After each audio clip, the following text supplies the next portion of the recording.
What's good, YouTube? Sweat coming back at you with another Apex Legends video. Today the new fighter fright event was released, and I noticed there were some tactics that everyone could take advantage of in order to make it closer to the end game and gather more kills. As for this game mode, I honestly think it's a cool idea, but I feel like it'll get old in about 2 or 3 days for a good amount of players. I will admit though, it's a good refresher to have a game mode that casual players can even succeed in.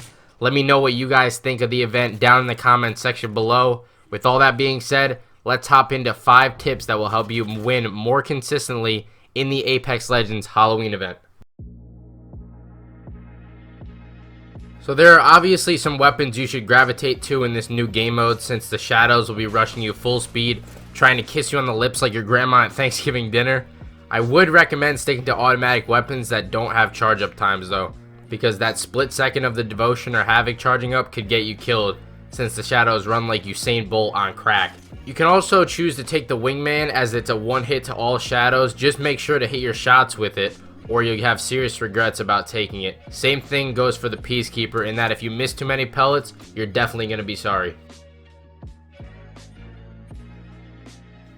So if you get your hands on the digital threat sight in this game mode, I would definitely use it 100% of the time, as it's very dark to begin with.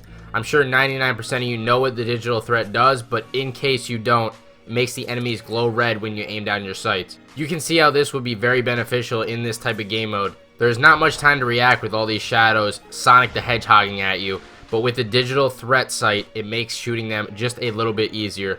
Using this on the Wingman and the R99 is what I found to be most effective when playing, as like I stated earlier, the Wingman is a one-shot hit and the R99 only takes about 4 to 5 bullets to kill those people. So next thing I want to touch on is keeping track of the shadows trails. Now when the shadows are dropping from the sky, the trail in this limited time event is super bright, so you'll be able to tell exactly where they are dropping. Just keep an eye out and make sure that you know exactly where they are landing, because if you are caught sleeping, they can end up right on top of you in the blink of an eye. It's also very easy to pick enemies off while they're still flying in at you if you have good enough accuracy, so I would definitely recommend attempting to do this if they are landing directly on your forehead.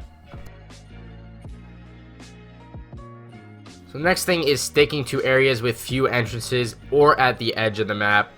Since I've been playing this, I've noticed that you will easily get overrun if you're running around in the open, as the shadows can land behind you in seconds.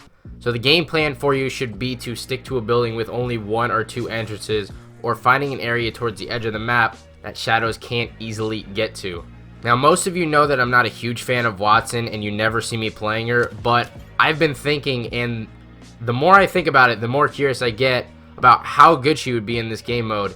If you were posted up in a building with traps in every doorway, it would end up slowing enemies down and easily allowing you to kill them. Let me know in the comments below if anyone has played her and how she is in this new game mode, because I am very curious to see. Now last but not least, we are going to cover squadding up with your teammates at the end of the game. Although this is a solo game mode to start off, it quickly becomes a team game once you die, or if you're lucky enough to make it to the top 10. So let's say you do make it to the top 10 survivors. You want to definitely group up and fight the shadows together, because if you are completely alone, it's going to be very difficult to hold them off, as they're all going to be rushing you full speed. If you do find yourself dead though and are on the shadow side of things, then grouping up is also a great option, because it confuses the legends that are alive and makes them shoot at multiple targets, and they will quickly be running out of ammo, trying to reload, and that's when you can kiss them on the lips, you know what I mean? In case you guys didn't know, shadows can actually run insanely fast and climb way higher and quicker than normal, so just keep that in mind when playing as those characters. Now I know this video wasn't the longest, but I hope some of these tips can help you get some victories in this new game mode and prevent you from getting kissed on the lips by Usain Bolt's grandmother. Anyways, all jokes aside, if you enjoyed this video, make sure to leave a fat thumbs up and subscribe if you're new. Until next time, peace out.